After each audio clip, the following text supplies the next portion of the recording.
So Andrew Swaby mashed down them lie and is willing to cooperate and welcome any form of investigation, unlike the Jamaica Labour Party, who comes against all forms of investigation, who comes against the Auditor General, who comes against the Integrity Commission.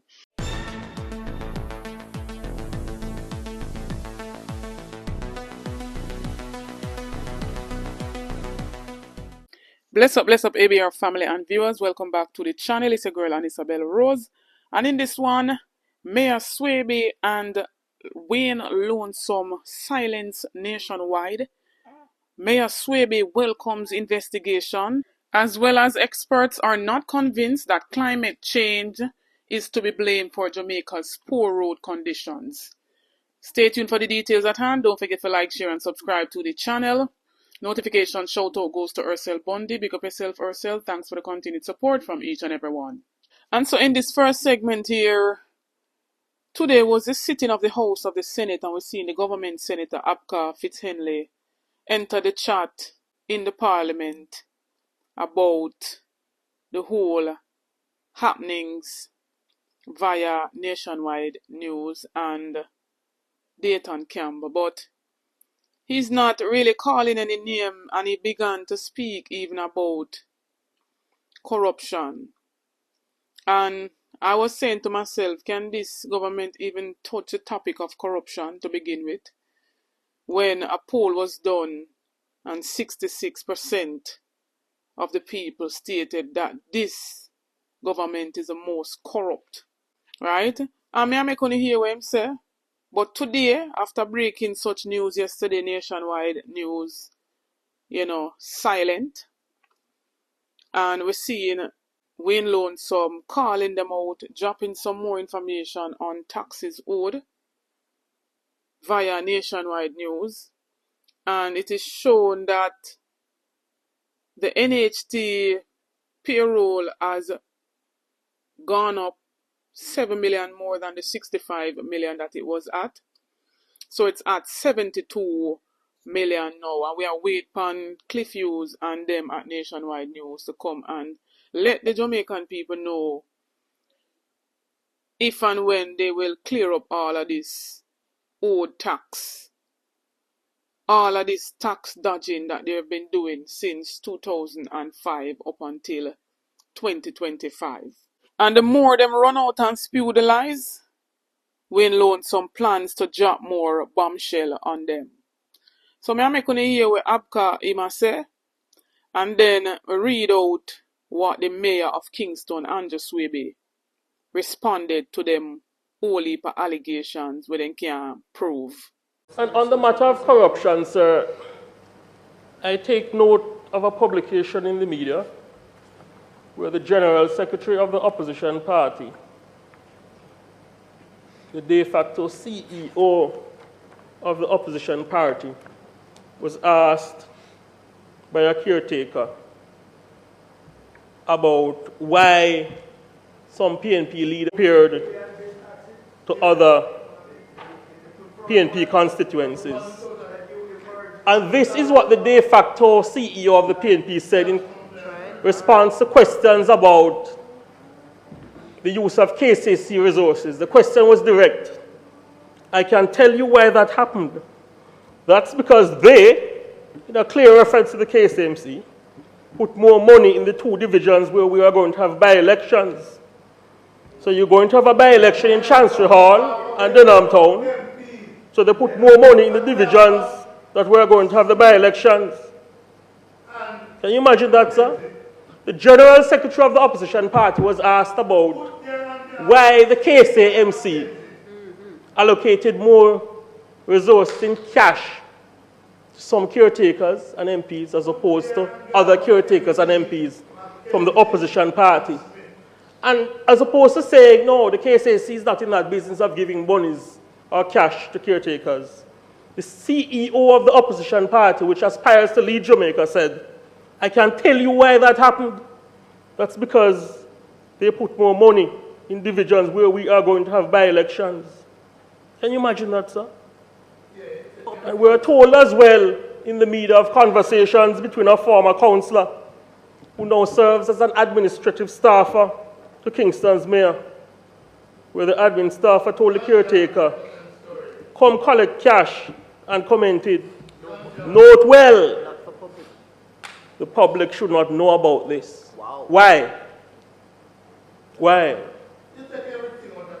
No, Mr. President, you are a well-known exponent of the criminal law. In fact, I'd say you are among the leading exponents of the criminal law in Jamaica. And you would very well know, sir, that that sort of treatment of public funds is unlawful and corrupt. In fact, this scandal which has hit the PNP Secretariat and the leadership of the KSMC is not just corruption, sir. It is institutionalized, organized crime which entire Jamaica must condemn. Now, Mayor Swebe of the Kingston and St. Andrew Municipal Corporation has responded to the allegation, and he said, I wish to reaffirm my commitment of transparency, accountability, and good governance. If an anti-corruption probe is underway, we welcome it and stand ready to cooperate fully as we continue to uphold the highest standards of public service. To provide clarity on how resources are allocated in the absence of an elected councillor, it is important to note that when there is a vacancy in a municipal corporation, the allocation of resources in those areas falls under the responsibility of the mayor. This is the case in Denham Town, West Kingston, Olympic Gardens, West Central St. Andrew, and Chancery Hall, Northwest St. Andrew, where vacancies arose due to the passing of councillors and the elevation of a councillor to a member of Parliament. Ahead of the Christmas period, the Jamaica Labour Party, members of Parliament representing these divisions, including the Office of the Prime Minister, were contacted regarding the allocation of funds.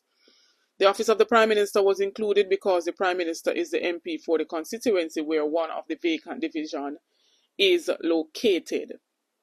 Had my approach to allocating resources been driven by partisanship, I would not have engaged the MPs to facilitate the distribution of these funds. Instead, I deliberately engaged them to ensure transparency and that resources reach communities through their elected representatives. Furthermore, I must make it clear that municipalities do not disperse cash. At no point did the KSAMC authorize or facilitate cash disbursements to any individual. If any such transaction took place, it was not sanctioned by the corporation and did not involve public funds. So Andrew Swebe mashed down them lie and is willing to cooperate and welcome any form of investigation, unlike the Jamaica Labour Party, who comes against all forms of investigation, who comes against the Auditor General, who comes against the Integrity Commission. When I know the PNP nationwide news I come against every week, we see Chuck run out with problems against the Integrity Commission.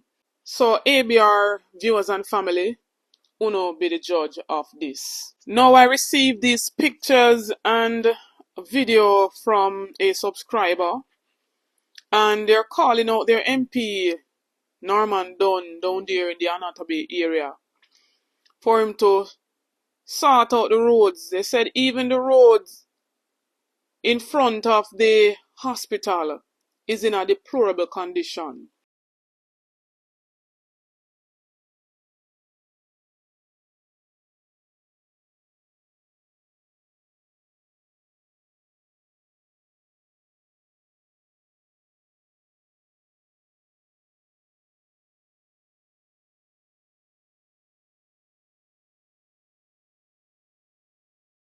And we see the Prime Minister took to the Parliament and saying that climate change, along with the People's National Party, is to be blamed for Jamaica's poor road conditions.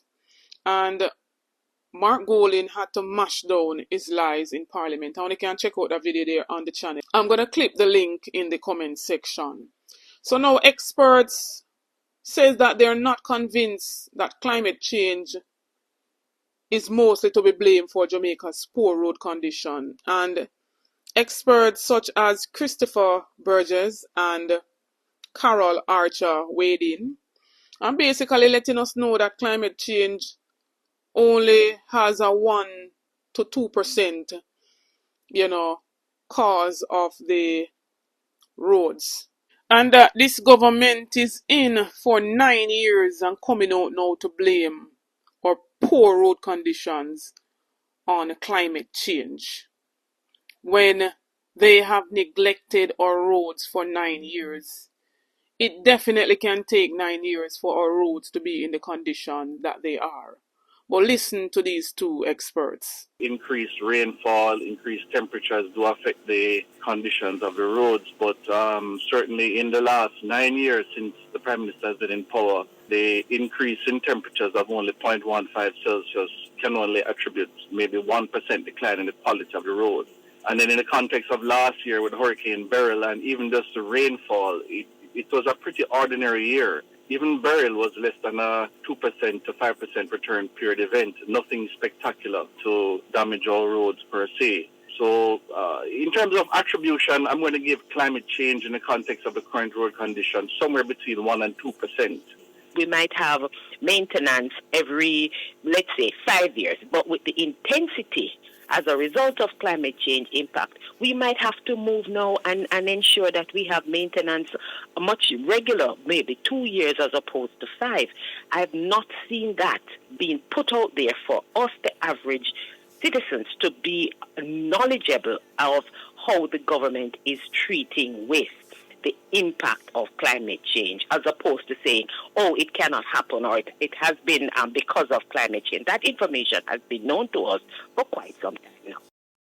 Go ahead, family, share your thoughts in the comment section. Drop an opinion. Every opinion matters, every comment matters. And some really want to hear from you. What says y'all about all that unfolded in this video? I commend Mayor Swaby standing up, ready to cooperate with any investigative body, and vows and plans, as he did before and continues to do, to serve the people with integrity, accountability, and transparency. Don't forget to like, share, and subscribe to the channel on the road to 30K and beyond. Like and share out the videos. Please and thanks. If you're new to the channel, go ahead and subscribe. Get this video to at least 3,000 likes. Stay tuned for more videos. Stay tuned for more updates. Big up on yourself.